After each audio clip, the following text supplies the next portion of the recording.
Hey, Colin. Yeah, Cadence. Do you like media and entertainment that's badass? Durr. Do you like media and entertainment that's bitchin'? Yeah. And how about a little bonkers? Hills, yeah, throw that in there. Then I think you might like this thing called the Bewatch Rewatch. Oh, God. Are you trying to promote the podcast I'm actively doing with you right now? A little bit. Is it working? Cool intro. All right, well. Let's get started. Let's get into it, guys.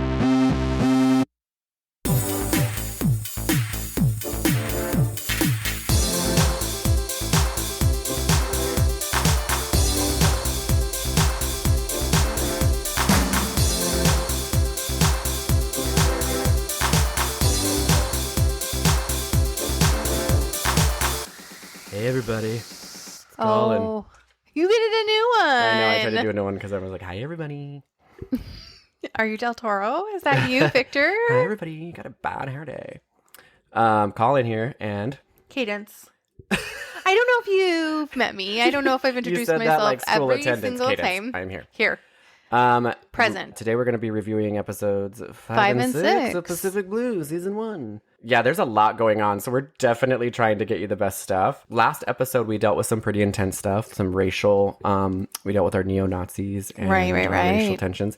We would like to do another disclaimer today, that we will, again, we never make fun of race, sexual assault, anything like that, because these are all real police things that happen. Never the subject matter. Ever the subject matter. That stuff. We are solely telling the story and joking about the plot, the characters, and this TV show and how they chose to portray these things. Yeah. It's usually like choices made by the writers, actors, wardrobe departments, and so on and so forth. So just a disclaimer, we don't ever joke about that kind of stuff. That is not cool.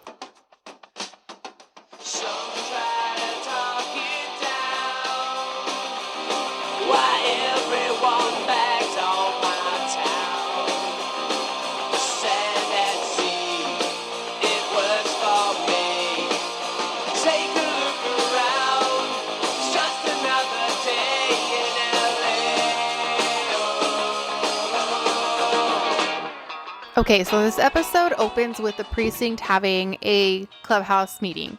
There is a huge issue in their neighborhood of a group of particular drug dealers who are in a specific, like on a specific corner. And they're trying to figure out what the best way to approach them and get them, into custody is before because they've always been able to evade them. I mean, they talk so much game about how their bikes can go all the places other people can't go. They can't seem to get this drug dealing gang. Cannot seem to chase these guys down, but whatever. So they're going to leverage what they're now calling, not the four-wheelers anymore, what they're now referring to as the black and whites. So the cars, the cops that drive the cars. Yep. They're going to use the, quote, black and whites to make the drug dealers run. So they're going to pull around, they're going to scare them. And then when they run off, that's when the... Scatter like little cockroaches, and then they're going to get out there. So as soon as that happens, the bike cops are lying in wait, and that's when they're going to pounce. I wonder what they call that in police world. The old black and white lion. Cat and mouse. The old cat and mouse. I know, I was trying to think of a clever word. The old milk word. and cookies. The old milk and cookies. Get them on this one, Del Toro. And this is just a passing note, but one of my favorite things is one of the bike cops actually in the most literal way, uses one of the cop cars to catch a bad guy by using it as a ramp. Oh, and so many other things. Over I took the videos. We're ready to post it. I just can't wait to show you guys. Oh, there's some primo bike stuff happening. So, point being, they herd basically like cattle dogs, how they herd the cows or whatever. Like all the bike cops herd the drug dealers into this like construction zone. Damn, here we go again. Where there's like big bulldozers and like construction equipment. Just classic. Caterpillar or cat. I'm just gonna keep saying that. The main construction site is it Caterpillar or cat? I don't know. Well, I think it's cat. One of the drug dealers has hidden behind one of these bulldozers, and Corey is trying to get him to come out. He comes peeking around the bulldozer. Freeze, please. And Corey shoots him. Oh, she does not think twice. Does not shooting hesitate even a little bit. The issue is, when he hits the ground, because he doesn't die. Luckily, he does not thank die. God, yes, Corey, you don't want that on your shoulders. But they can't find a gun. And so they are going to hold a police inquiry based on whether or not she has used excessive force on this particular victim. Mm-hmm. But here's the problem. Okay, so every last one of the drug dealers is black. Every last one of them. Yeah, it's sad, Every you guys. last one of them. And you can tell the Pacific Blue noticed they might have had an issue with representation because all of a sudden you meet a cop that you have never met before, a lieutenant/detective, so not someone riding the bike, like a little bit higher up in the food chain. He's also black. So they only bring in this higher on the food chain black that detective. We've never seen before. That we've never met. We haven't seen him since. Don't know anything about him. To be the lead on this drug deal / gang situation. So they're trying, bless their hearts. You can tell the wheels were turning. They were a little bit like, you know what? This may not look so great, especially because we just did a whole episode on racism and how socioeconomic class is more of the issue than race. And but whatever. There's a lot of them too, and not one. Not a one. Here's the other side note about this guy that she kills. His name is, or shoots, not kills. Heaven forbid. No. She did not kill him. She shot him. His name is Rashid. He is also a rapper. And boy, is he a good one. We might get a little taste of what he has to come up with later. He is a rapper in the loosest term. And so possible. the most of this episode is, just her dealing. Because again, McNamara comes from a long line of Irish cops. Dad cop, grandpa cop, great-grandpa cop. Just big time. Copping on the Titanic. Time. And another... They came over as cops on the Titanic. So she's we get a little bit of character development for Corey. But we also have a fun little subplot going on. And this is probably my favorite subplot we've covered thus far. So it also starts with our little bike whisperer, Elvis. He's in the back at the firehouse / police officer station. And these total gangster guys walk in. Trench coats, slicked back hair. And they've got this thick Eastern European accent. And we're still trying to figure out where Elvis is from. This might give us a clue. Excuse me. We are seeking Elvis Krzyzewski. I gotta go. And who shall I say is seeking? Just tell him we are friends from old country. Here, catching race in Santa Monica.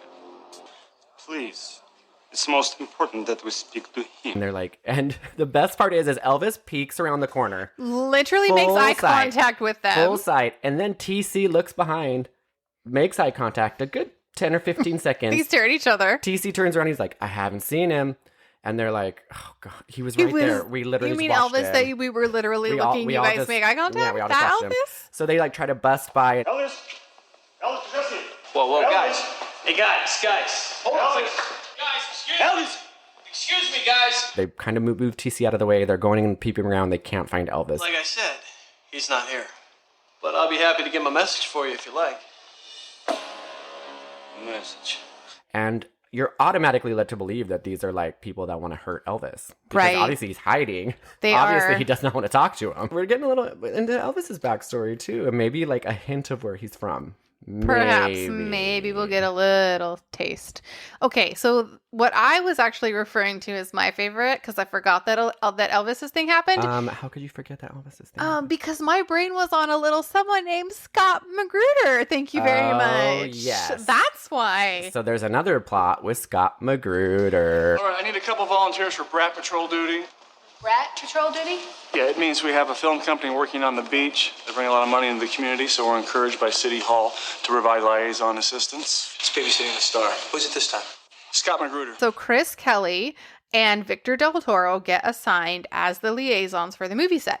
Chris Kelly's like, I don't know much about him, but he seems like a really hot movie star. Oh, then Del Toro's face. Victor Del Toro, he looks at her and he's like, Hey, Scott Magruder's a full-fledged high-signing poser.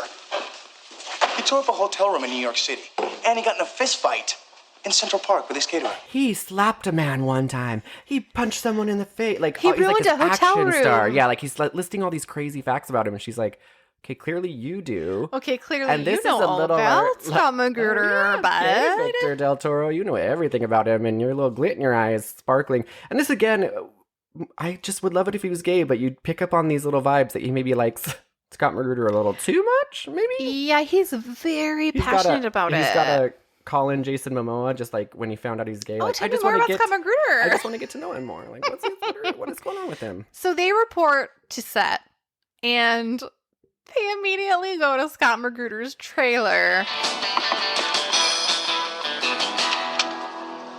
What? Who are you? Why dressed like that? I'm Officer Kelly. This is Officer Del Toro, and we've been assigned as liaison officers while you're filming here on the beach. You're a cop? Yes, Real cop with gun, real bullets and everything? right here. You know, I'm always concerned when I'm on location out in public. Maybe we should discuss some sort of security arrangements. Come on in. Come inside. You know what? It's very small in here. I'd really appreciate it if you could guard the perimeter while I talk to your partner, Officer Del Taco. Hey, it's Del Toro. Whatever. Actually, we both need to check out the set, make sure all crowd control measures are in place. Okay. All right. I see my reputation has preceded me. You two, run along. I've got to get ready for a scene. Catch up with you later, baby. Bye-bye. First of all, Scott Magruder's a douche, and he's not that handsome. Let's just get that out of the way. All right, so Victor Del Toro and Chris Kelly are at the set, and they're meeting Magruder. I know, I could not stop laughing that it was Magruder. It's Magruder with a D, by the way. Sounds exactly like MacGruber with a B, which is the greatest comedy Cadence known to man. loves MacGruber, you guys. Magruder. Our Scott Magruder. Okay, also, let me just tell you, you might be wondering what the F movie they're filming. Oh, I'll tell you what the F movie they're filming. Scott Magruder is being paid 5 million buckaroos to be Amphibaman. It was like the 90s version of Aquaman, but kind of like they didn't have the not budget. Cute. The He's CGI wearing a wasn't there. wetsuit. He's literally just wearing a wetsuit. Nothing is happening. But it's like he's being like, I can't emphasize enough what a bitch he's being. Yeah, he's being like a total diva, you guys. He's acting like he is the king of all he's things screaming movies, at everybody, yelling. He wants to do his own stunts. He doesn't want people to touch him, don't take pictures, just being a total like a diva. Yelling at the director, Yeah. an absolute just nightmare. jerk. So he's insisting that he does his own stunts, and the director's like, You sure you want to do that? I don't think that's a great idea. He's like, You have a hearing problem? I'm doing the stunt myself. you're treating me like a child. Just let me do it. So he lets him do it, and of course, Scott Magruder biffs it. Of course, he can't execute the He stunt. tries to do a dive off up here into the water. Belly flops onto the sand, y'all. That would hurt. Your Belly ribs would be flops. like, your Yes. ribs. You are would broken. crack some ribs. Yeah, for sure. And Del Toro's just standing off to the side, I can't remember when I've been so impressed. How about you? giggling like a schoolgirl. Del Toro just loves him. You guys, I'm telling you, this is where we have a little bit of an Such inkling vibes. that Del Toro is a little bit gay for Magruder. Oh, not a little bit. Like at least 50-50. Oh, 50. At He's the very least, he's a questioning. lot, yeah. So, in the middle of Scott kind of just absolutely being a nightmare to work with, he fires an extra. And they're like, we got to shoot this today, bud. So he immediately turns to Victor Del Toro and he's like, Del Toro. You ever done any acting before? No, Do me a favor. Say this line right here. forget it. Say the words, freeze, turkey. Who writes this stuff? Look, you say the lines, I hold back the mob that's dying to see you. He's got attitude. It's perfect. I'm on duty. He's unavailable for the part. I love it. No. Pass. Nada. I'm not interested in doing any movie, much less your movie. Del Toro's like, would not do this for the $1 million. He's like, He pays $524 for the day. well, would you do it for $542? And he's like, absolutely, put me in. Freeze, turkey! Wouldn't do it for $1 million, but 540? But 542, You got my you're there. attention. The reason that this is important is because of this brief moment of glory that Del Toro gets on screen. Yeah, he's like secretly like, no, I won't do it, but secretly, he obviously wants he to tells do it. Chris. Better keep Oscar night open, babe. That's what he tells Oh, he's her. already planning his debut. Yes. He's got his Yes. his little Tom Ford suit ready. He's ready to go to Oscars. So better than this, but right when he's in the mix, And I'm he sorry. loses his head. Del Toro's obsessed with this movie star. Right. Obviously, as we learned from the beginning. Right. And this movie star then asks him to be in his movie. Right. And he's like, no. He's playing hard to get. Oh, Oh, duh. Duh. Obs. Duh, he's playing Do those you not know games. the basics? Del Toro, just be honest with your feelings. Okay, so because he feels like such fancy schmancy pants for being able to say freeze turkey on screen, he gets to go to like a rap party essentially, like at a bar and grill. I know, it's a big celebrity rap party, and it's literally at the trashiest bar. It's almost Very like a weird. strip. It's almost like a strip club. There's pool tables. There's and also really hot women in skimpy clothes and like smoking and dark lights. It's weird. So they're having this party here, and Del Toro is like chatting up everyone left and right. Like, Actually, it was a pretty good experience. I couldn't find anybody. Since I'm a real cop, I told him, hey, look. talking about his experience as an extra. He really let that go to his little gay head. He really, truly did. But because he got too close and up close and personal and did not let his job stay separate. Guess what happened? Magruder. This man comes up to him and says the most bizarre thing out of nowhere. Out of nowhere. Caden's are dying. He's like, He thinks he is too good for me. Well, maybe I'm not the kind of quality guy that you meet in rehab. hey, I guess I'm not the stand-up type of guy that you meet in rehab. And we're like, what the fuck does rehab have to do with any of this? What is happening? And then There's no pretext. There's nothing. Yeah, and so what the hell does that even Magruder mean? It pushed his buttons for sure though, because Magruder's like, you want to go, and he breaks a pull stick over his leg and just goes nuts. Like it was like a trigger for him. Obviously, Magruder's been through a lot, and maybe he had some Obviously, past there's trauma. like some trigger happening for him emotionally. Why are you making people who go to rehab seem like criminals, like bullies? It like would have made more mean sense if it was guys? someone from his past, like, oh, you were too cool for me in high school, Right. or like, oh, you ditched me Or in you- college. What if it was the extra he fired previously in the episode? That would have made way more. I could have used that $542, Magruder. Nope, just a random dude that I guess But maybe he went to rehab with. And We how still did don't he know. track him down? Like, it's so stupid. There's no conflict of anything that happened in rehab. Nothing. He's just, it's so weird. So anyway, because Del Toro has become too close to the job, so to speak, he's not paying attention when this happens. Because he's supposed to kind of be his bodyguard. Because, a little bit. they're The supposed to be police force, protecting they're him. protecting him. So at that moment, he comes over to put out the fight, and he finds just the right position to get You in. guys, full butt to groin. He is thrusting Magruder's his butt crotch is out. right into Magruder's ass. And Victor Del Toro's got his crotch right on there, and he's kind of groping him from under. And he's making a face of like, And then the paparazzi comes, catches that exact moment. So basically, the one thing they were assigned to do, they failed at doing. Next day, we just want to bring you guys back to Elvis and his little situation, because as we remember, Don't forget, he's being hunted. He's being hunted by these Eastern European mobsters, and nobody knows why.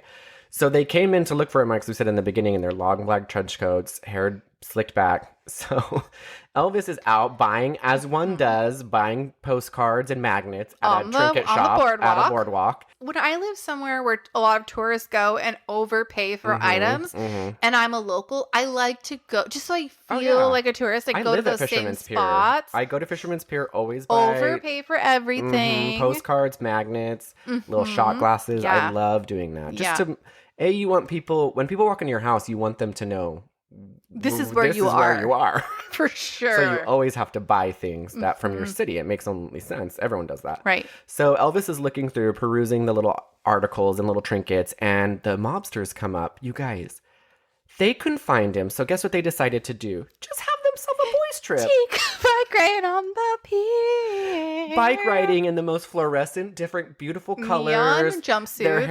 Their hair is like free. They've got sunglasses. They're like giggling. Literally 3 grown men riding side by side on bikes, just like laughing, going down the pier. And Elvis is like, oh shit, they're going to see me. So he makes a ridiculous hide again. And so you're really just like, what are these guys? He makes a ridiculous hide while wearing a full head-to-toe CIA costume. Yeah, we don't know where that came from. We don't know how he thought that was a good idea. I feel like Don't wearing bring stuff any- that says CIA from head to toe is way more attention-seeking. Yeah, don't bring attention to yourself, Elvis. Nice, but you did. But it's Couldn't just have funny because they're having a boys trip. They totally don't even They don't see look it. threatening just, at all, Yeah, they don't not look even the threatening at all. slightest. They just drive by. So we're just bringing you back because he's basically still being hunted is what we're trying to say. All right, so we're back at the Firehouse Police Station. And we have Anthony Palermo, our lovable guy in charge, our lieutenant, and he's got Corey Mcnamara in his office. But not only is she in there, there's also a lawyer. And the lawyer is the lawyer of the person that she shot. You want to sue this department for excessive force? And you're demanding that we suspend Officer McNamara? Lawsuit is for $10 million.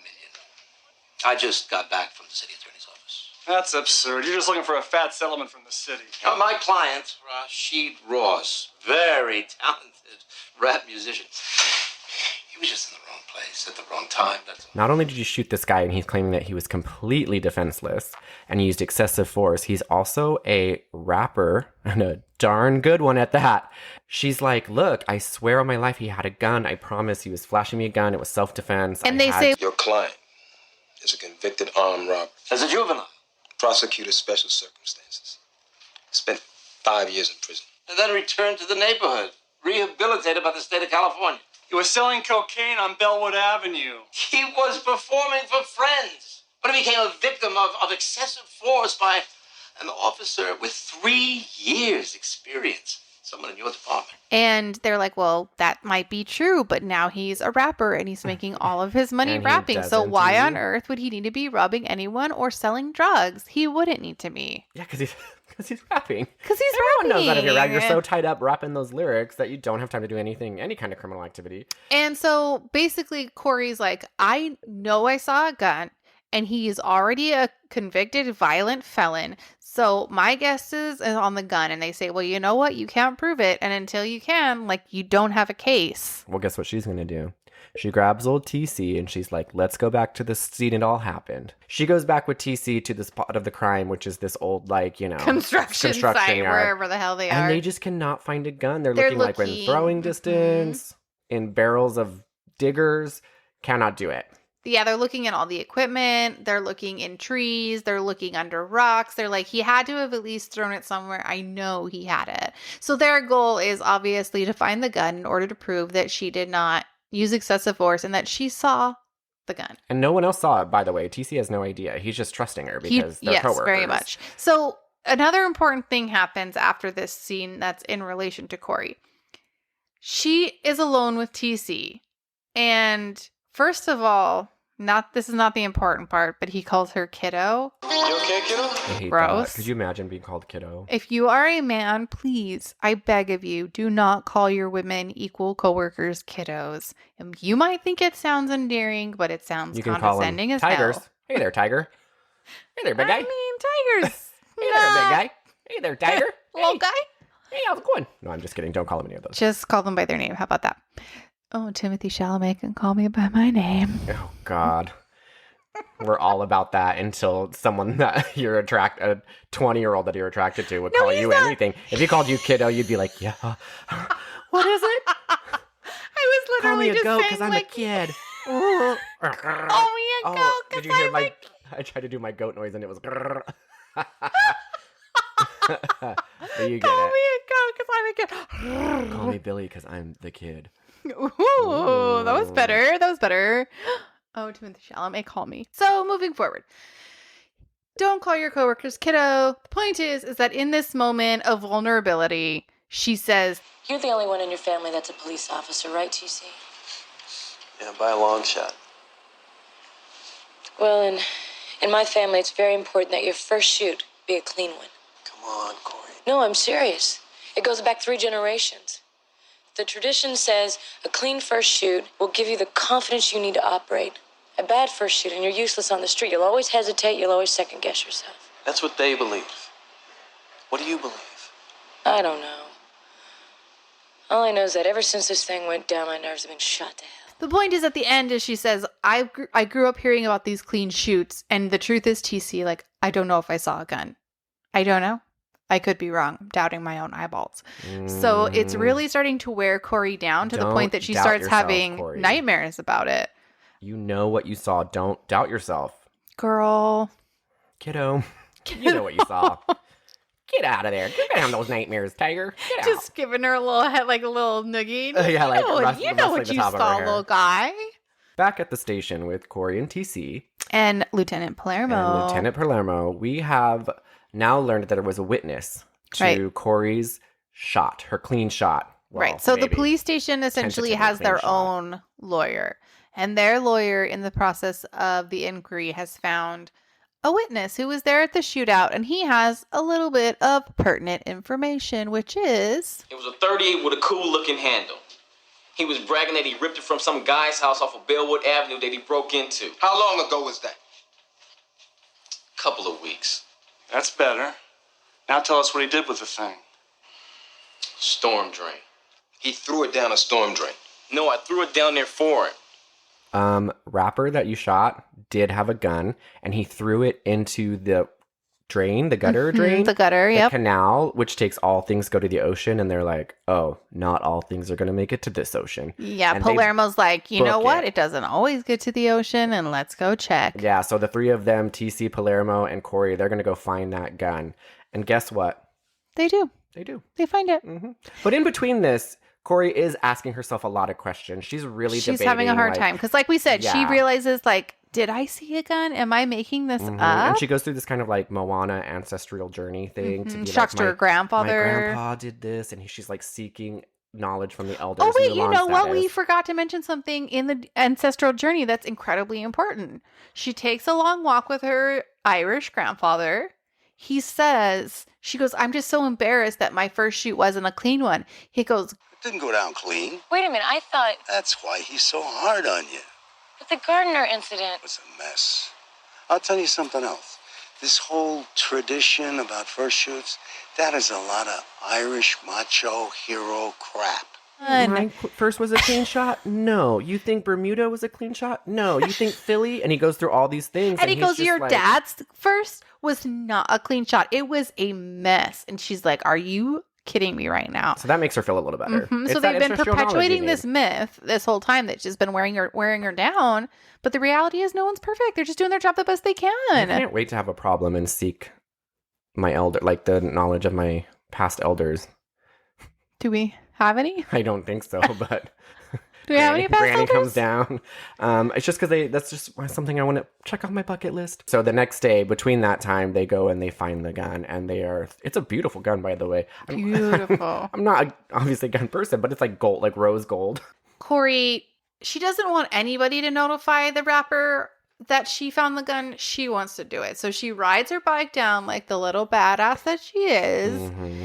And she's like, oh, recognize this. Holds up the bag with the gun in it like this is not at all police procedure. This is not how this would go, but whatever. I don't think this is police procedure at all. I don't think you would do that. And she's like, your fingerprints are all over this, buddy boy. 3 strikes, you're out. Oh, we also forgot. Yeah, so this got us into, well, I don't know where you're going, but this also got us into a discussion about fingerprints. Yes, because Baywatch Hawaiian Wedding. Baywatch Hawaiian Wedding was the same thing. She pulled something out of the water and was like, fingerprint it. And then this gun has been in salt water for like 2 or 3 days. Mm-hmm. And it's like, what is going on with fingerprints? I was going to say there was like that really brief side note that happened where the witness is in the police station and Lieutenant Palermo's like, yeah, well, you're going to fry, pal. We're going to see to it. You think this is an act? I've been up to here with Bellwood Avenue, you guys selling poison, the kids in dime bags. Okay? No more deals. Let them rot in hell. You're going to fry. We were like, oh my God, really? He's going to be in the electric chair over this? Like selling some dime bags? And it's so bizarre. You guys, it's just like Palermo got so mad out of nowhere. Yeah, he's not even the guy with the gun. He's just the witness. Oh, I thought it was the guy with the gun that got shot. Oh, so the witness. But the witness is in the gang with the drugs. Yeah. And at this point, the attorney for the witness makes a really good point. He's like, oh, it seems like police brutality is sort of just a habit with this precinct. And I'm like, yeah, Anthony Palermo, you are not doing Corey any favors. Yeah, that's not good, bud. Losing your temper. Control and for something that's so, you'd think out of your entire life of being a cop, you would think that you'd seen some pretty good things to really get your have some priorities. Yeah. But this one small incident just gets your blood maybe because it's like they're trying to protect one of their own or something, which makes it even worse almost. But whatever. Point is, Corey's police inquiry fails miserably. She is not held responsible. She shot in good faith. He did have a gun. He was pulling it on her. She's free and clear. And he was obviously involved in drugs, as we learned from this. Well, and rapping. Oh, you know what forgot. I know we keep saying we forgot stuff, but this is one of my favorite parts. Before they find out he has a gun, he gets out of the hospital because he's only been shot in the leg, mind you. TC tells Corey one day when they're on patrol, he says, You know, when they released Rashid from the hospital, he made a threat. She's like, Let me guess, he's gonna kill me, my family, my dog, and my goldfish. And he goes, He said he was gonna write a rap song about you after you were dead. Oh, shit. After you're dead. Okay. So I was kind of right. We should just actually give the viewers a little listen to his rap real quick. Hold on. Ah, yeah, I'm the king with the ring, feeling fall the spring. I got a home with no loan, so don't take that tone. I make the bread with my head, Fred. Cause I'm wheeling and peeling, kid. So all of you are probably thinking what we thought. Wow. This is a loss to the rap community that he is now going to be in prison. Away. Was that Jay-Z? Who was that? Dr. Dre? It What was. What's going on? It was NWA. That's crazy. So he did have some talent, big talent. Yeah, and that's all going to be in the Slimer now. Good job. So Corey is just relieved. She knows her whole world is back to normal because she knows she did a good deed. All right, let's wrap up that Corey. Well, we just did. Corey's, in case you forgot, that's actually that's right. what we just did. So moving on, we will wrap up Del Toro and Chris's storyline, which is Del Toro gets cut out of the movie. Because I think it's a Magruder- passive-aggressive move by Magruder because he let him get caught by paparazzi. Talk to the hand. I don't really have time to. I just wonder how my scene looked. Looked great. Shame we can't use it. What do you mean you can't use it? Adding to our theory that Del Toro is homosexual and that there's a little bit of homoerotic tension is as they're leaving, Magruder is like, you know what? This happens all the time. People get cut out of movies all the time. And then he gets Del Toro's hand or face in his hands and he says, You're on the cutting room floor, babe. So cute. And then he does a finger gun. Which is, in the gay world, that is, you know, someone's into you if they finger gun you. Well, I also know someone's into me if they finger gun me, if you know what I mean. You're the worst. Such mom humor. I love it. Such spicy mom humor. So dumb. But guess what? Magruder left on Del Toro's desk after this interaction. He left the magazine cover where Del Toro is full humping him on the pool table. So anyway, he finds the magazine and part of him is like, oh, that asshole. And the other part of him is like, oh, that asshole. I'm going to miss him. It's such a love-hate flirty, like when kids in school used to hit you and be like, you're stupid and ugly, but they loved you. Yeah, but that's never okay. That's what we're trying to teach the kids. Being mean is not the same as flirting. Well, you know who I am. That's the only way I know how to flirt. But you stupid piece of shit. I don't know how to flirt, but I love you. I am ruthless. We're kind of both ends of the spectrum. I have zero chill, and you're so chilly. You're mean. Yep. That's how it works. That's how it is. An old Put two of us together, maybe we can nail down a man. What? What are you talking about? Actually, what are you talking about? You're married. I was saying. We have nailed down men before. I was saying, you're bizarre. You're being bizarre. If neither of us had partners, that between the two of us, maybe because we are on opposite ends of the spectrum, we could get one guy to either love you or me with teamwork. No, it would be we blend our personalities together to create one fully formed human. Right. And then but because we can't do that. Well, we're two separate humans. I guess I think the quality a really quality man. You know what I mean? Mm-hmm. I'm pretty sure we can snag someone between the two of us out. We're talking a really quality, that's true, well-rounded, can successful, we snag happy anyone? man. Can we catch a dick? Yes, any old dick. But we're not talking about any old dick. We're talking about primo, top of the line D. And we did on our own. True, barely. That was a whole weird side note. Barely. So you know what? Let's forget about that. Let's go back to the show. We have to end it all. You're probably, if you're like me, extremely interested and on the edge of your seat of like, who is after Elvis? Right, because we've been making you wait this whole entire time. Well, get this. They finally confront him in, again, a very aggressive way. The three guys who have been following him. Yes, the three guys who have been following him, went on the men's bike ride together. Turns out... Okay, the blonde guy, he's the Bulgarian national champion. Those other guys are his teammates. Elvis used to be their mechanic, but he left after a dispute over Tatiana. Let me guess. She left Elvis for the racer. No, the other way around. She left Zygmunt for Elvis. Get out of here. Yeah, a wild affair, and then she went back to her husband. Apparently, Elvis was something of a legend in the old country. What are they doing here? Well, they're pursuiters.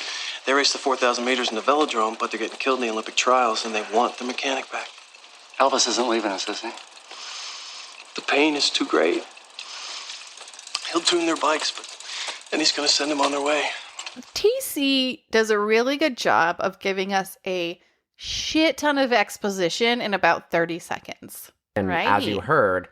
Elvis like swooned her and she left this guy for Elvis. One of the cyclers who was like hot and in great shape and cycled, and she left him for Elvis. And you guys, all is beautiful. Everyone's beautiful. Elvis is not someone in my book to write home about. Then, because he's in the process of this whole conversation, he's actually fixing their bikes as we speak.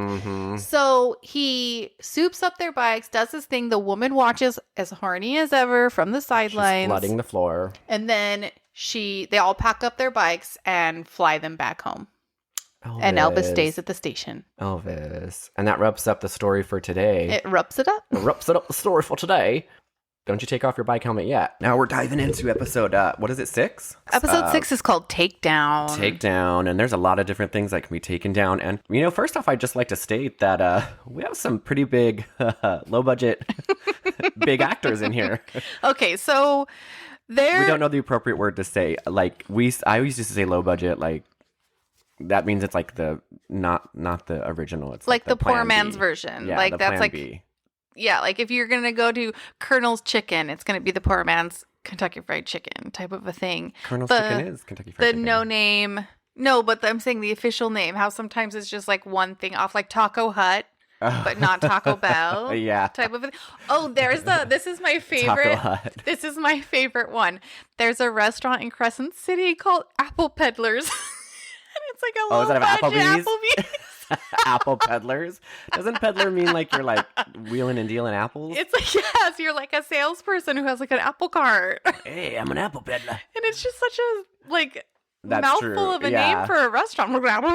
There's a low budget James Franco, yes, a low budget Steve Buscemi, and a low budget Steven Dorff, and that's going to be what we call our people. We know that's not who they are, who those actors are playing. That you guys, it's not those actors. Let's be clear, but they look a lot like them. What's the word? I'm blanking on the name. It's like resemblance. Oh my God, resemblance. Yeah, there we go. I don't know why that word would not come into my brain. I'm like, I know it. It's right there. The resemblance is uncanny. That is the phrase that I was looking for. The resemblance is uncanny. Instead, I went for like, it's big. It's big. Their same looks are big. They look same big as other people. Okay, so moving forward, that's our trio, and we are introduced to them from the get-go. And they are no-nonsense, ragtag, full trench coats, long hair, shotguns. They go in, and basically this episode is about them just running this rampage, and there's, I guess, the pawn district. Oh, yeah, they rob a pawn shop. Get to the pawn district. That's what the police say. And the police are like, Got a 211 suspects on foot in the Pawn District. guys, there's one pawn shop. Can we not call it the pawn district? But they are in the pawn district just robbing stores left and right. And it's like they are so... From moment one, they're out of place. They're in Venice Beach or wherever this beach is that we haven't quite nailed. Huntington, Venice, whatever. It's in the sun. Huntington. They're in the sun, in the warmth, in the sand, and they're already completely out of place. They're wearing full-on leather trench coats, head to toe, leather vests under those trench coats, and they're carrying full shotguns. Not little pistols, not little weapons, full shotguns. Middle of the day. Very scary. Same as per the usual on the old PB. Crimes are taking place at high noon. There's no other time to crime. This episode focuses around their reign of terror, basically. And it is a reign of terror. So in the beginning, it's just sort of silly. Like, they get called to the, quote, pawn district. TC and Del Toro respond. The robbers get away. And Del Toro ends up in a dumpster. Mm-hmm. In the back, because they're trying to chase him through a back alley. He ends up in a dumpster. And they're like, oh, what a crazy shenanigan. But you know what? As the episode progresses, it's not such a crazy shenanigan then. No, and it is TC not. will be the first to learn that hard lesson. So we're back at the firehouse with our team. We got Palermo, Del Toro, Corey, Chris, and TC. And basically, Palermo's like, look, guys, this gang is way more serious than you think. All right, we face two certainties. These guys are very dangerous and extreme. They don't care who they hurt or who sees them doing it. Yeah, classic takedown robbers. The division says it's our problem now. We own this case. Do we have any positive IDs yet? So far, VICAP's come up dry. No reliable witnesses. What about the video camera at the store? Nothing clean. They were quick to take out the surveillance cameras. We have to work up sketches. Now, these guys have pulled off 3 similar hits up the North Coast. Looks like they're targeting our area next. I should add the gang. Just remember, people, these are the same perps who killed a security guard up north 2 weeks ago and put a victim in the hospital yesterday. And you know what? The division has told us it's our problem now. Their problem. We have to solve this. No one else is coming in. No other people are coming in to take care of these shotgun-wielding monsters. And they're saying, like, look, they killed someone in Northern California, and they're doing this, like, coastal tour of murder and rampage. And they're also just a really nice coastline tour. Just sightseeing. Going down the one. Little shotgun, little sightseeing. Little shotgun and sightseeing. It's like a new new caption on Instagram. Just SNS time. So that's always going to be sort of like the main theme, like we just said through the episode. But what happens right after the meeting where they're assigned the only 4 people in the state of California to go after these robbers is Del Toro. There's like a magazine on someone's desk and it just sort of catches his eye, and that magazine is called Playtime. And in this magazine... I don't believe it. What's the matter? One of them dressed? No, this is Teresa Vanoni. My Teresa Vanoni. Teresa, it says Tori Chambers. So she's using a fake name. It's not the only thing that's fake. Hey, this is the girl that I took to the prom. I can't believe I dumped a centerfold. You dated her? Invest in a shrink, Del Toro. They get paid to listen to delusionary man. Hey, I'm not delusional. And listen to this. This is her fantasy. To reunite with the man who took me to the prom. The love of my life, so that I can give him the love now that I should have then. That's me. I find it hard to believe you're the love of anyone's life. Hey, I swear, those were her exact words on prom night. Welcome to Fantasy Island. I can't believe I dumped a centerfold. He sees his old high school sweetheart that he took to prom. Teresa. And then he's like, oh my God, look at this. Her fantasy is to reunite with the man that took her to prom. And he is just now like, I have to go get this. It's been 20 years. Yep, and he's like, I have to get girl. back to this girl. She was my date. I'm not making this up. We're I helped her get ready. I helped her pick her dress. He's like, girl, I did her makeup. I got a corsage, told her exactly what colors went with you what. You do not understand. When I say I took her to prom, I said, girl, we are going to prom. Oh, I love Del Toro. I do too. And I love, even if it's make-believe, I love that he's closeted and he's just such a sass. Yeah, so love him. He's going to go on this journey with Corey to find this girl because apparently they can go like to the office of where this Playtime is and find them. It's super easy, which is a little unnerving because, Del Toro's a, quote, normal guy. But could you imagine a psycho just walking into the offices of Playtime being like, I need to find My so-and-so. favorite thing, though, is he takes Corey along with him. They're in their police uniforms and they go to the place. They go full on in their outfits, but helmets, the whole shebang. My favorite thing is that when you walk into like a Playtime magazine, like it's like a corporation office, but there's like beautiful naked women everywhere because that's what happens when you walk to a corporate office. You know that, right? Like if you post for Playboy, you just walk around constantly naked. Like if you go to a corporate office for like a restaurant chain, there's people cooking everywhere. There's food everywhere. It's like one big kitchen, sort of like that. If there's a corporation for like knives, like everyone's having a knife shows going on all the time, knives hanging around. They're throwing knives. They're checking the weight distribution. Yeah, totally. So it makes sense. So they go in their uniform and they get to the bigwig and basically Del Toro's like, look, I'm just here to get an address on one of your centerfolds. You and 30 million other guys. Teach me to keep my door open. No. You don't understand. Tori Chambers and I. Well, actually, she puts it best. I'm the love of her life. Yeah, and I'm the Wizard of Oz. I'll see you in Kansas. No. No, see, on our fantasy... Look, I'm sorry I can't be your love connection officer, but this is publisher's policy.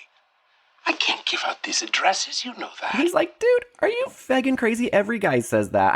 I can't give you this information. She's a model. That's against the rules. He also says... Now, if you don't mind, I'm up to my butt in, butts. I'm up to my butt in butts. He doesn't have time because he's up to his butt in butts. In butts. Like, he wears many hats. Classic He wears old many sleaze, hats. man. Oh, and just to increase his sleaze level, he does ask a Corey. You ever model? You mean pose nude? Not interested. It's too bad. You're a stunner. Besides, bio writes itself. Cop by day, dream girl by night. Can I get you an application? What part of not interested did not sink in? Mind if I ask your measurements? Mind if I ask your IQ? Which, if I'm Corey, I'd be like, you know what? That probably is not a bad paying job. I'd do it. Cop by day, fantasy by night. He says it clearly. The bio writes itself. She's really insulted by that, but in my opinion, the more empowered a woman is, the more she can choose the way she displays her sexuality. God. So for Corey to be so judgmental about this opportunity feels like very regressive to me. But now, I guess you don't want to be naked in the magazine that your possibly gay coworker has on his desk. Oh, that's then you also would true. Kind of find it. You'd be if like, there's a playtime around the office and you know the playtime circulates, you maybe don't want to be in the playtime. But makeup's a big deal. Just like kind of shadow out my face and just put very like different highlights. And I'm always looking down. Or put me in a wig. But yeah, put me in a wig. I guess they completely change who you are. But it's you for know, the if body. you're getting paid for it, it don't matter. And it's for your body too. Exactly. So, no one's looking at your face. So he's doing that, and he's basically like, "No, dude, I can't. I'm sorry, I can't help you." But Del Toro is don't you worry. on this. He still has to find this high school. He's not going to give up. Right. So another cool thing that happens this episode is Chris. We get a little bit into Chris Kelly's life. She apparently has to go to night creative writing class for a detective training. Yeah, she's like in a creative writing course and she's so irritated by it. She's like, I'm not trying to be Jane Austen. I'm just trying to pass this course for a work requirement. I just need to know so many more details. And I think it's because she has to write up really creative police reports. She was shimmering in the moonlight. She was shimmering in agony as the perp got away. The blood dripped slowly like syrup on a pancake. I guess maybe in detective you have a little bit more writing that you have to do. Oh, for sure. And you want to love your job. You want to love your job. You want to take pride in your She's job. not happy about going to the creative writing class. You're right. She's not happy at all. And she's writing stories about a fictional police officer woman. Yeah. It cuts to her in class. Cute teacher, by the way. Her teacher's this cute, super cute, handsome 20-something-year-old man. And she reads out her story in front of the whole class. Never since the dark and stormy day she'd left her small East Texas farm had Officer Lilith Byer felt such a surge of emotional feelings.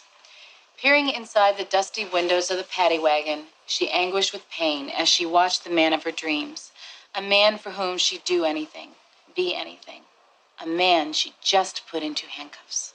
She would say anything, do anything, go anywhere. The same man she's putting into handcuffs. Oh, yeah. So the teacher afterwards meets with her and he's like, hey, I need to talk to you about your story, little girl, kiddo. Little girl. He does not say little girl, but he says. I was being TC I know, from last time. But... Little lady. He does meet with her and he's like. Now, I believed Officer Bear. I felt her pain. And the police world that you created for her was very real. The prose wasn't good enough for a B. I'm sorry. I am looking forward to the rewrite, though. I didn't love it. I didn't love it. It's not the best. And she's like, oh, thanks. And he's like, yeah, so you didn't get a B even. And she's like, oh, that's cool. And then he asks her out. That's how to get him. That's how to get him. He literally was like, yeah, wasn't that great? Kind of lackluster. You didn't even get a B. Sorry. Mm-hmm. But hey, do you want to go out with me sometime? And she's like, okay. You're cute. You just insulted me, but okay. Okay, I'll go out. So we're going to see a little romance. We're going to check back in. We're going to check back in with them. It gets wild.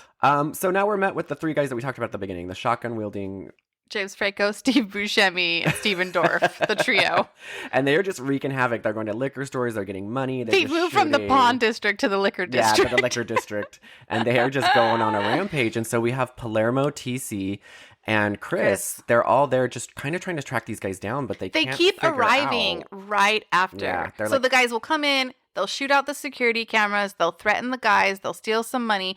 They haven't killed anyone here yet. They leave, and right after they walk out the back door, the three keep arriving. So they're just missing him. And then this last time they get called, they just miss him in the store, but they chase them up to the roof. Mm-hmm. And at that moment, TC comes face to face with James Franco, and James Franco has a gun in his face. Drop it! No can do, man. Drop it now! So TC drops his gun, and I think it's in an effort to just comply and be like, listen, nobody needs to shoot anybody. Let's just cooler heads prevail. And at that moment, James Franco tells Steven Dorff. He's seen us. Do him. And Steven Dorff and TC are left face to face. And so TC's they're doing a look down. And Steven Dorff is like a stare down, I think is. They're looking down off the roof. No, they're doing a stare down. You're right. And so they're looking. And what did you say? He looks like Steve Dorff? Steven Dorff. I don't know quite who Steven Dorff is. But yeah, he's ready to shoot TC. And then he's like, I can't do it. Can't kill him. Jumps off. But this stare down happens for a very extended period of time. 8 or 9 minutes. And TC's lip is very curled that entire time. Yeah, not a cute showdown face, but... And so he jumps off, and TC's left on the roof, and then the two other officers come up, Chris and Palermo, and they're like, TC, what happened? And he's like... I think I'm gonna hurl. Face to face with death, you guys. And it was a very long, like we said, 8 to 9 minutes of staring down his mortality. Exactly. In Steven Dorff's face. I mean, I don't know about you, but that's going to kind of get in your head a little bit. It's going to kind of mess with you a little bit. Yeah, and we see it kind of start to work. You know what? And poor TC, because 2 episodes ago, he also stared down mortality when he got thrown into the pool. Oh, God, when those guys locked him and threw him in the pool. How is he a functional human being? He has so much PTSD. He does. No one's living through the trauma that he's living through. I know, he almost died, but this, because it's a gun maybe to his face, it makes it more real. I don't know, because he's almost died many times. Right. Well, not many, but a couple. We don't know his history before this, but... But he is, and you can see the rest of the episode, TC is just like, I cannot, he's falling apart, he's unraveling. Later on at a bar, they go to a bar, and he gets TC drunk, which is basically him just trying to juggle beer bottles and it not working. And they're like, you're out of control, and he's like, I'm not drunk. And they're like, yeah, you are, but he's not doing anything. He's not causing a ruckus. He's not hurting anybody. No, he literally tried to juggle. He tried to juggle, and they were like, I think you've had enough, TC. Back at the station, Chris is being wooed by her English teacher. And this brings out a really interesting conversation between Chris and Corey. And I'm afraid if I tell him the truth, it'll just blow up in my face. First to the female cop? Yep. They see blue. And they run. You too? Yeah. I lived with this guy for 2 years who insisted he was okay with it. But little by little, it started to get to him. It's an unfortunate fact of police life that the male of the species hasn't evolved to the point of accepting a woman with a gun. Tell me about it. So you can't ever find a man who's strong enough or secure enough to date a police officer. And I'm just touching on that briefly because this becomes important in a couple scenes. Well, my favorite thing is Corey gives Chris a bunch of really good information, which is my favorite. She's like, because these men will keep running away. She's literally like, if you find if you find a breathing, alive man that will have sex with you and be in the same room with you, once you tell him you're a police officer, stay with him. Stay with him. Go. Do not let him go. So she's like, just settle if anyone says. So Chris is like, well, I have a problem being honest, so I have to tell him that I'm a cop. I have to get it out of the way early on, and I'm going to go meet him for a date, and I'm just going to explain it to him.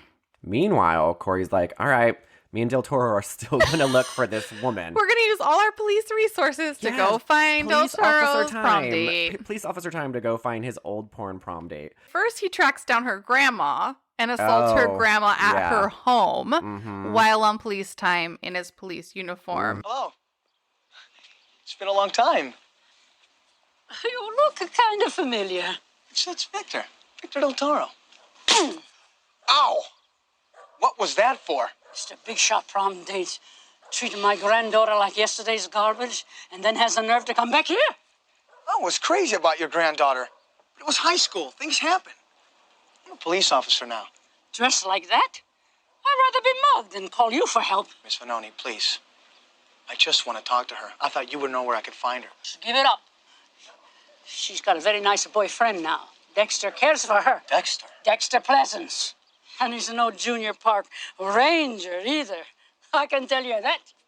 So that doesn't work. The grandmother slaps the shit out of Del Toro, as she should, because he's abusing his privileges as a police officer. Mm-hmm. I mean, it's kind of getting intense at this time. And at that point, he starts feeling a little discouraged, like maybe this isn't going to happen. And that's when the miracle happens. He gets to the beach. He returns he's going back to headquarters with Corey, and there is a photo shoot happening on the sand. A little playtime photo shoot going on. Playtime with playtime. Guess who recognizes him? Victor Del Toro!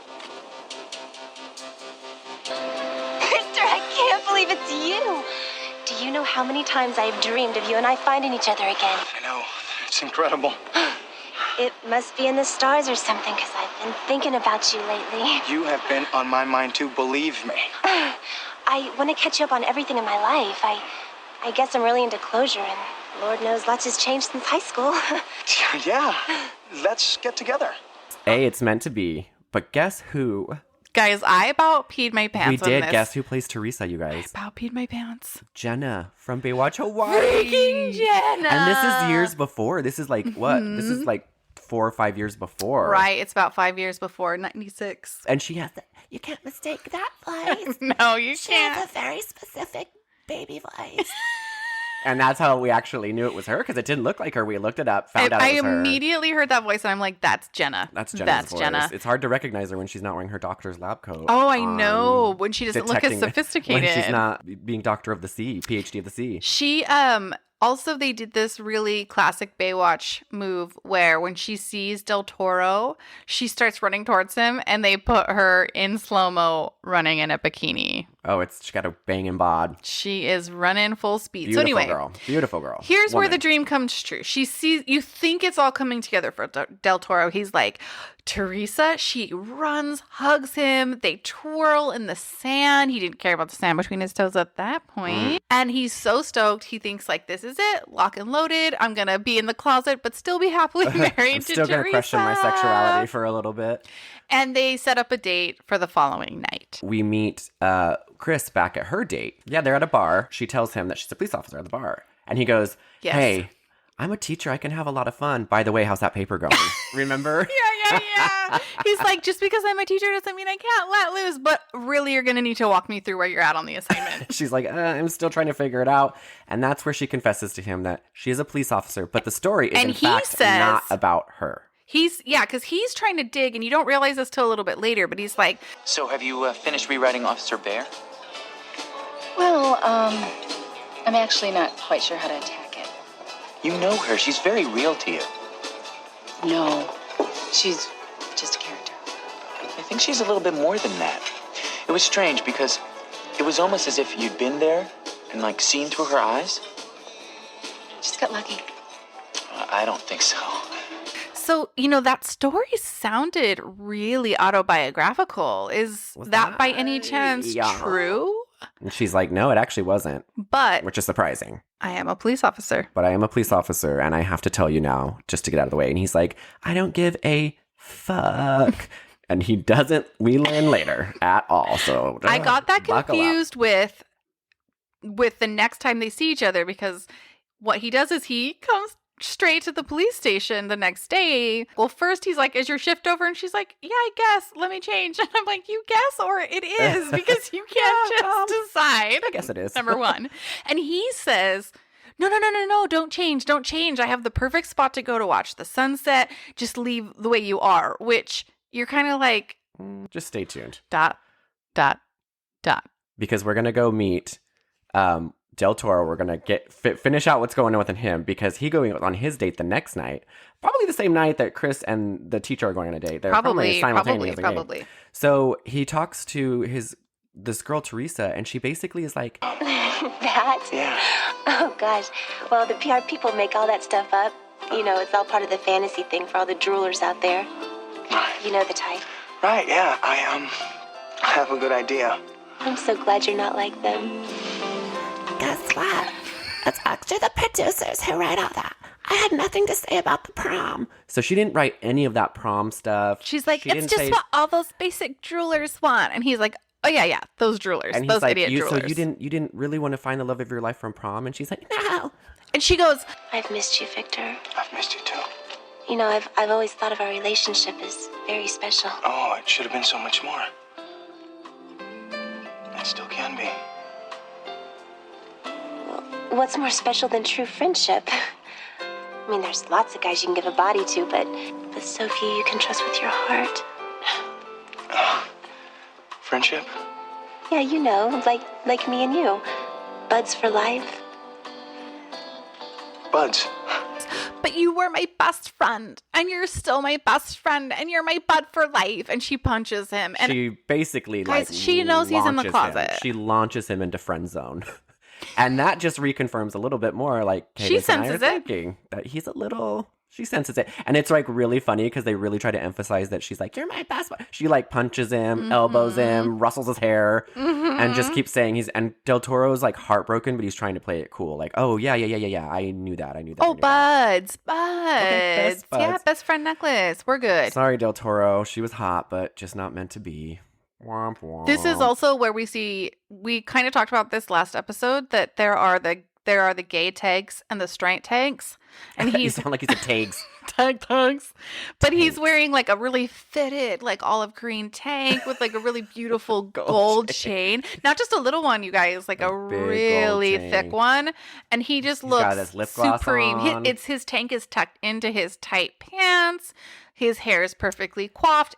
Compare this with TC, who just looks like a slob in his giant tanks and his ruffled hair. He doesn't care. It's definitely a contrast, for sure. Mhm. Very metro. Remember metrosexual? Oh, metrosexual. Why did we say that? This was like, yeah, that just came and went.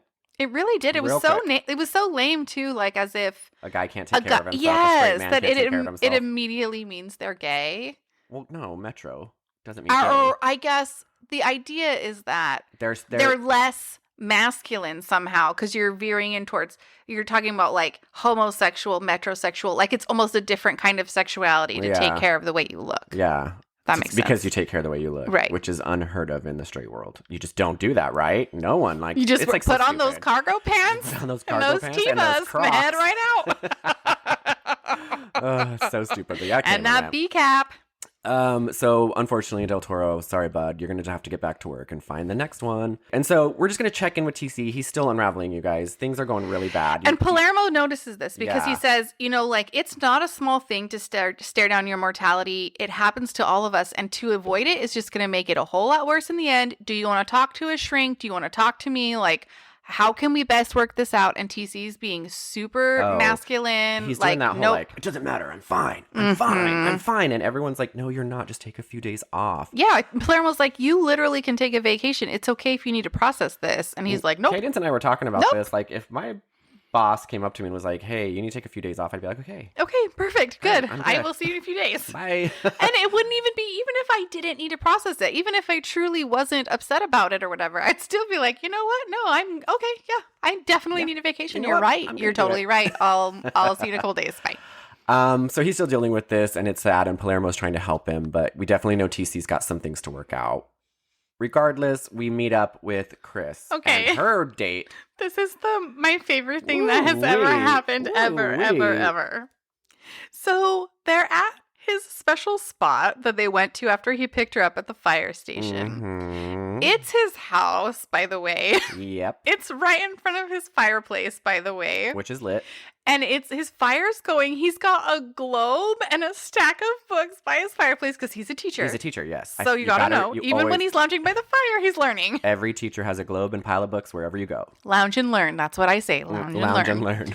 So they start kissing. Okay. She lays down on the ground. He lays on top of her. He starts nuzzling her police badge. Not nuzzling And it. then he licks He it. starts licking her police bag like a little dog, licking her police badge, nuzzling her, getting really intense. And she's like, what are you doing? And he's like, no, stop. And he keeps like doing And it. then And she's he- like, then he pulls out her gun saddle thing, her police tool belt. It's like a police tool belt. Yeah. It's like a fanny pack with her gun and everything. And he's like, put this on. And she's like, no, come on. And he like puts it on her and he's like, no, put it on. And she's like, what are you doing? Then he continues to get very forceful with her. He's like, put it on. And he's like licking her badge and putting it on and getting, and then she's like, Get off me. I said get off! What the hell is wrong with you? get off of me. And she knees him in the balls. Knees him in the balls. He falls off and he's like, I just like lady cops. You are sick. okay, let's break this down. I can't handle it. It's okay to fetishize someone maybe, but just communicate with her. We had a big discussion beforehand. about this, yeah. Communicate. Be like, hey, I think you're a great person. You're beautiful. You're a I cop love is all a parts of bonus. you. But guess what? I get really turned on by a cop uniform. Do you want to role play? Yeah, like anytime, or not even role play. I just let you know Right, that right, I get right, really right, turned right. on. Because then the licking the badge could be right realistically a little more understandable. 9 times out of 10, if someone's like, when you do A, B, C, it turns me on. The person's going to do A, B, and C for you as a favor. Yeah.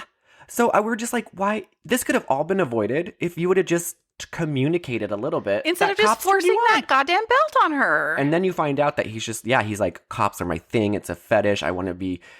When you talked about handcuffing that guy and your story. Which, and, okay, great. Let's handcuff each other. More power to you. Just say it. Like, if I'm going to start making out with someone that I'm just getting to know, I'm not going to force my fetish on them without telling them and then get mad when they're like, what are you doing? Yes. And then I'm going to be like, oh, by the way. Like, they should understand it. Yeah, by the way, I love doing A, B, and C. And it's like, no, you talked to me about this beforehand. Yeah. Clarify the rules. Yeah. Communicate effectively. Participate in a consensual situation. Yeah, and then we're good to go. We all know anytime it's no is no. So that he should have stopped right because it goes into that realm of he's so turned on that now he's being like very rapey and that's just not right. So this could have been avoided at so many different levels. It was a problem that so easily did not need to be a problem. So easily did not need to be a problem. But he just didn't. So she's like, I'm done with you. Not very smart for a teacher. Not very smart Needs for a to learn teacher. a thing or two. Boom. She elbows him and she's like, I'm never going to do a class she gets again. the hell out of there. So we wrap up this episode with TC. This is the climax. This is the big showdown, you guys. The three... Yeah, James Franco, Stephen Dorff, and Steve Buscemi. This is the big one. They're robbing a big full-on grocery store. They've updated from pawn stores to liquor stores. Now they're doing full-on Whole Foods grocery stores, y'all. Just blowing people away. They're in the organic district.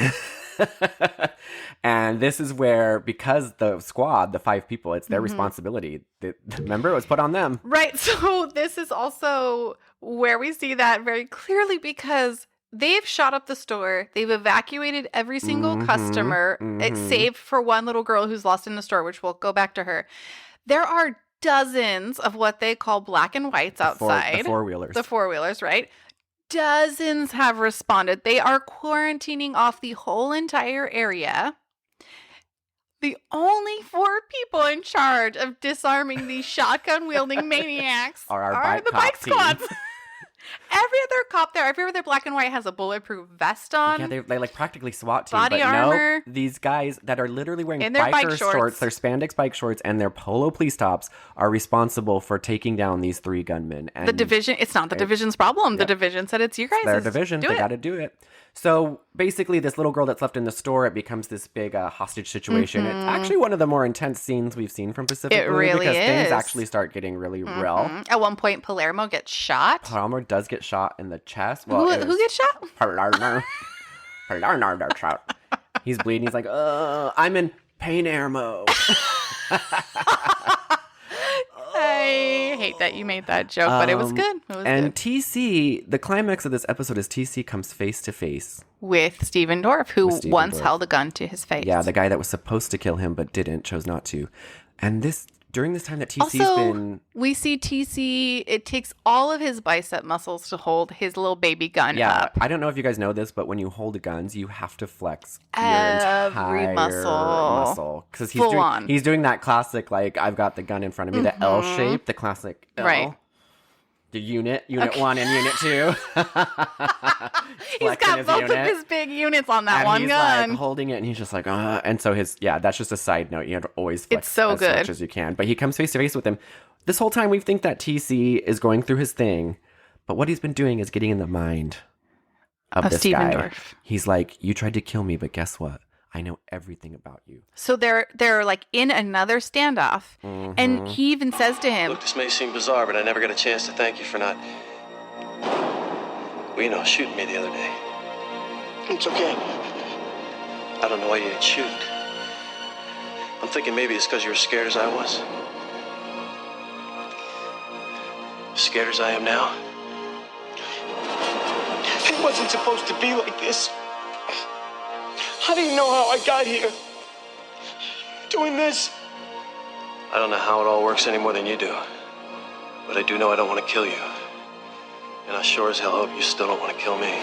and you know what? I just want to say while we're here, thanks for not shooting me the first time. Yeah. It seems like you're just as scared as I am, and we're all in this together. But he does say something that's really, really true. What's that? He says, You gotta figure that a little bit of time in jail is better than a lot of time dead. it makes more sense to be in prison for a little bit of time than be dead for a long time. I totally forgot. I even pointed that quote out, and I completely forgot about it. The guy's like, that's true. I don't want to be Your dead for a logic long is time. sound. I don't want to be dead for a long time. I think I'd rather be in prison for a short time. Sound logic, TC. I've weighed out the possibilities. He's like going through. He's like doing up pros and cons. Dead, in the ground, long time. Takes a moment. Prison, alive, short time. Okay, I think. Okay, let me just run through it one more time. So TC does play mind games with him, and at the end of the day, he gets him to subside, and they do not shoot him. TC does not get shot. They collect those 4 guys. Yeah, because Palermo is definitely still shot. Yeah, so there was one guy down. He was one guy down, and the little girl gets saved, and they bring down the perps. They bring the perps down. And you know what? The division thought that they were pawning him off, but they did not know what they were in for with those bike cops. Good thing.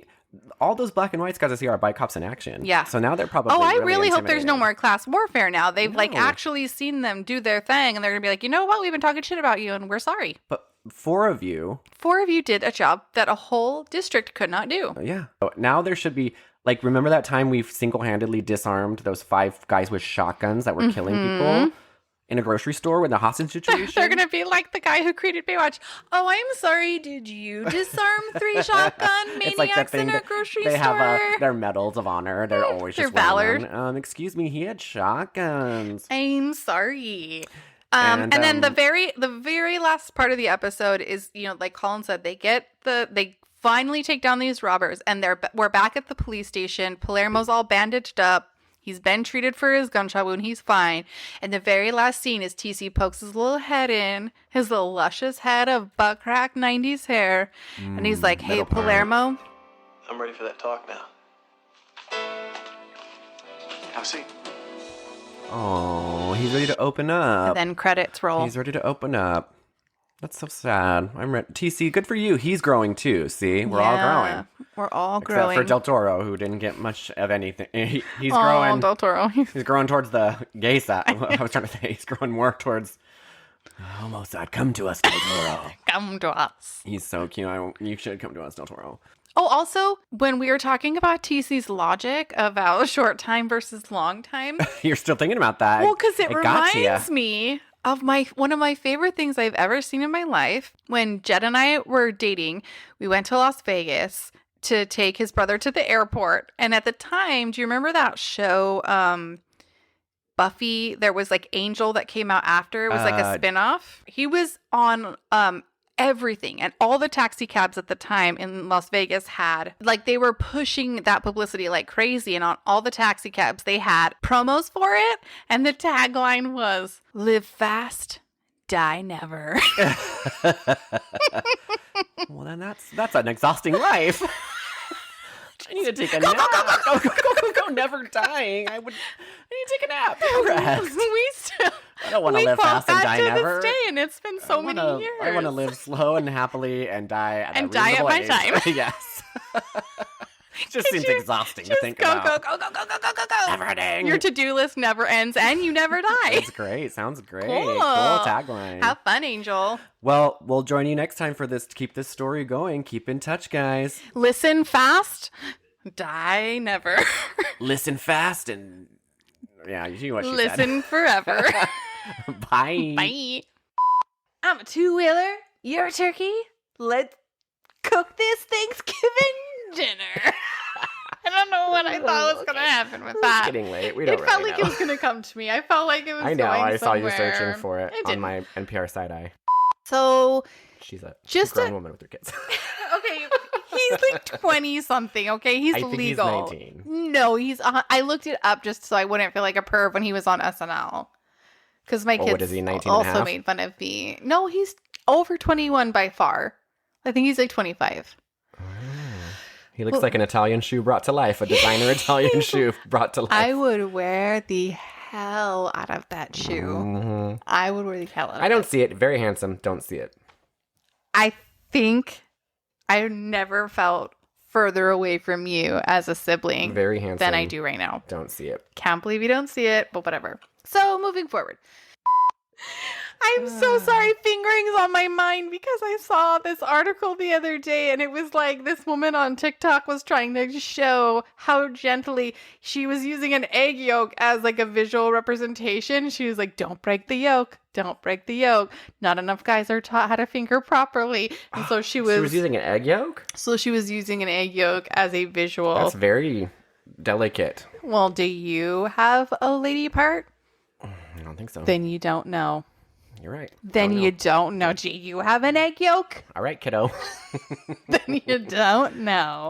The similarities. What is it called? Their characteristics? I am thinking of a their very looks? specific word. I don't know. Anyway, it's quite big, and so we're like, I don't know what is quite big. Where are you going with this? This isn't making any sense. You're just stumbling over your words, and then you're like, it's all just so big. All of it. The world is just bigger than us.